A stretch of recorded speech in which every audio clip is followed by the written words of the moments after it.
Kamusta? It's great to be back, and my apologies for not updating you, my friends, for um, the videos that I usually do.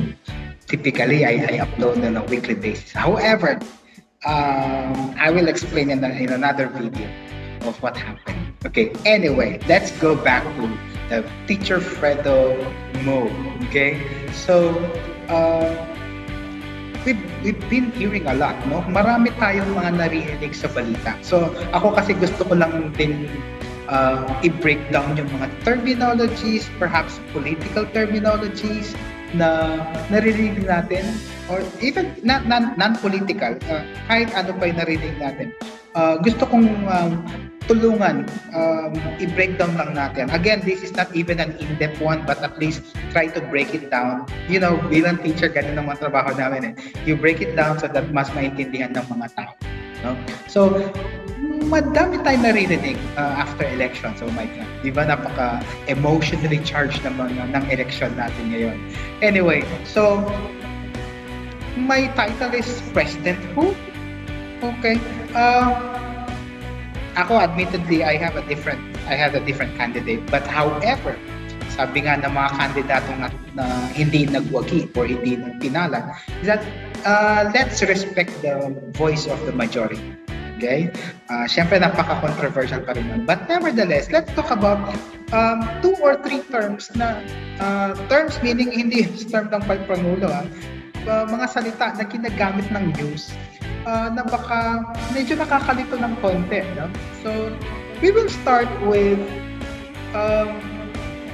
the presumptive president term. Ano ba yun? No?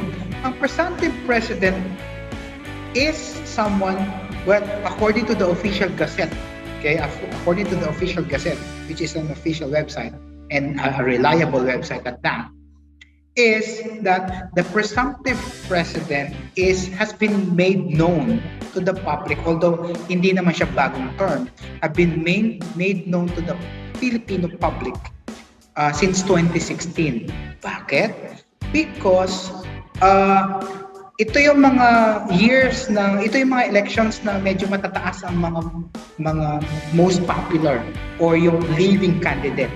And according to official gazette, because of the automation, mas madali nating nalalaman or at least nakikita yung trend ng mga leading candidates. Now, what is presumptive? What is a presumptive president? A presumptive president is that candidate who, at the moment of counting, syempre minsan mas nauna natin nakukuha yung mga unofficial and partial, right? Pero according to that, and even with the official counting na medyo mas careful sila maglabas, there is an apparent leading candidate na mataas yung numbers. Okay? So, because of that, they can actually predict or, from the root word, presume that this candidate will be the winning candidate. So, ang tawag sa kanya is the presumptive president. Okay?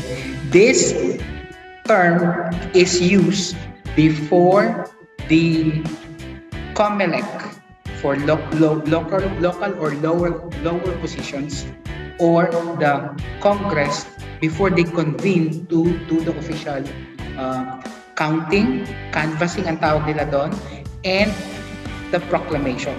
Okay? So we call that leading candidate as presumptive. So in the case of the president, the presumptive president, the presumptive vice president, and in local, we can also have the presumptive mayor, the presumptive congressman, things like that. That is again before Congress convenes and officially declares candidate to be a winning candidate. Okay?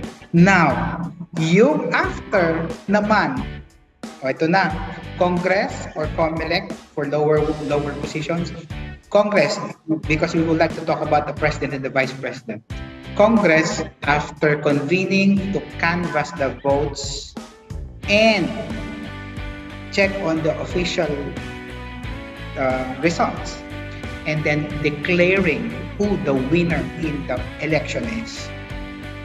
We now call this person, assuming that the presumptive president is consistent with the official result, right? So that presumptive president now becomes, or we call that person now president-elect.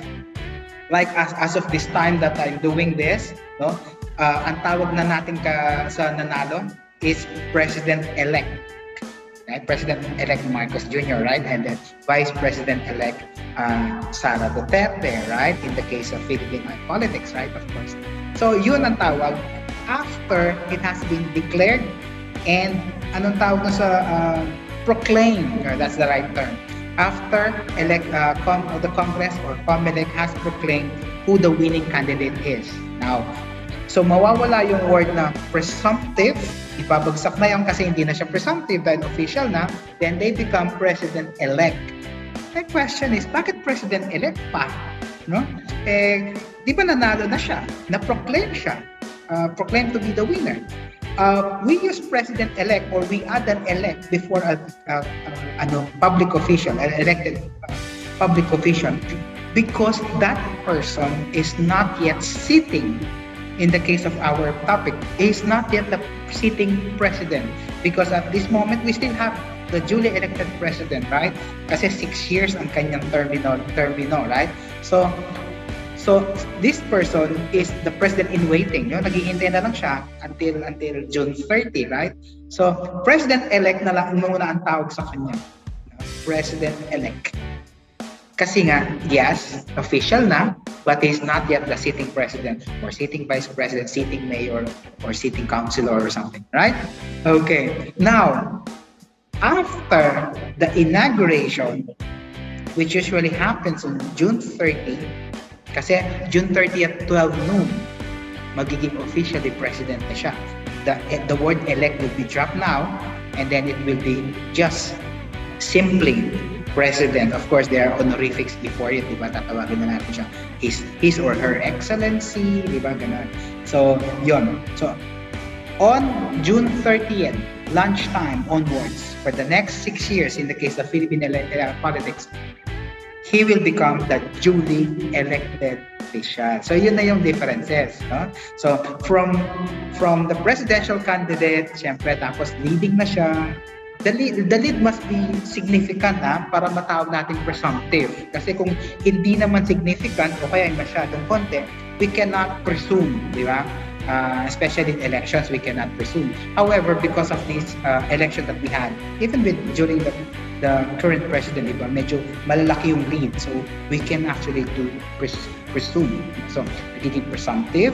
So, presidential candidate, presumptive president, and then after proclamation, he becomes president-elect and then duly elected president or just simply president. So yun yung kanilang transition from being a candidate to being officially the one who's sitting. In this case, the president, the vice president, senators, things like that. Okay? So that's it for now.